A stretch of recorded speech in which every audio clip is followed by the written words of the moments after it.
Hey everybody, Nate Carter here with today's Cornerstone Connection Daily Devotional.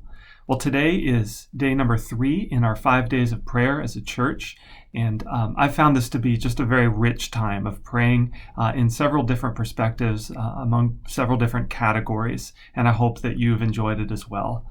Well, today I am honored to be praying, leading us in praying for our church, something that I am so passionate about. And I want to use as our text for today, 1 Peter chapter 2.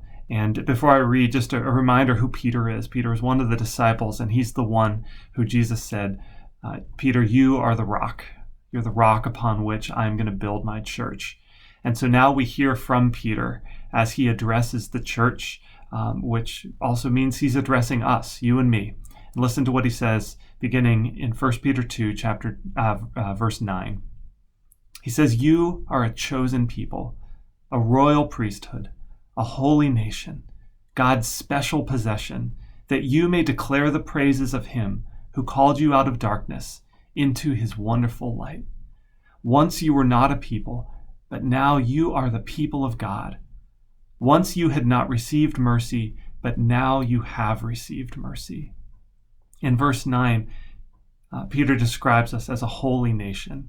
Just as God is holy, there is only one of him, and he is set apart from everything he's created.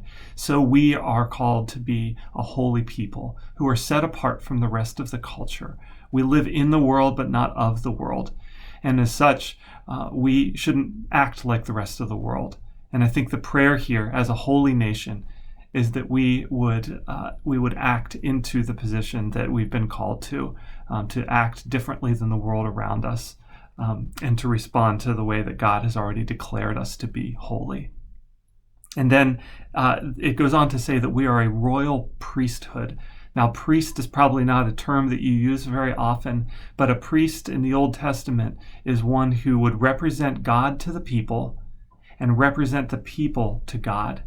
What a wonderful calling this is, to represent God to the people, that the people around us would see God in us, would see the character and nature of Jesus in and through us, so that by seeing us, they have a glimpse of who Jesus is. What a calling to live into. But then also on the flip side, what a beautiful opportunity to represent the people to God. Priests represent the people to God. That means bringing people that you know and love before the Lord in prayer. And we did that yesterday as we prayed for our loved ones.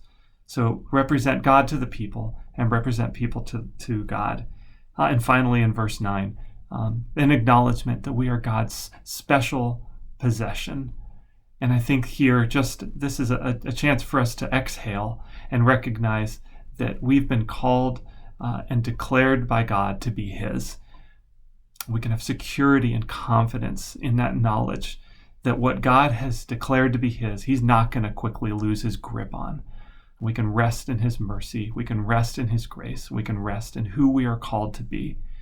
So my prayer for you, church, today is that you would live out your calling as a holy people, a kingdom of priests, and that you would declare the praises of him who called you out of darkness and into his wonderful light. I want to invite you again to join us in prayer today at noon, either on Zoom or on YouTube, and we're going to be continuing and digging deeper into praying for our church. And so I hope you'll join me for that time together. You can find links to that on cornerstonemarshfield.com. Have a great rest of the day.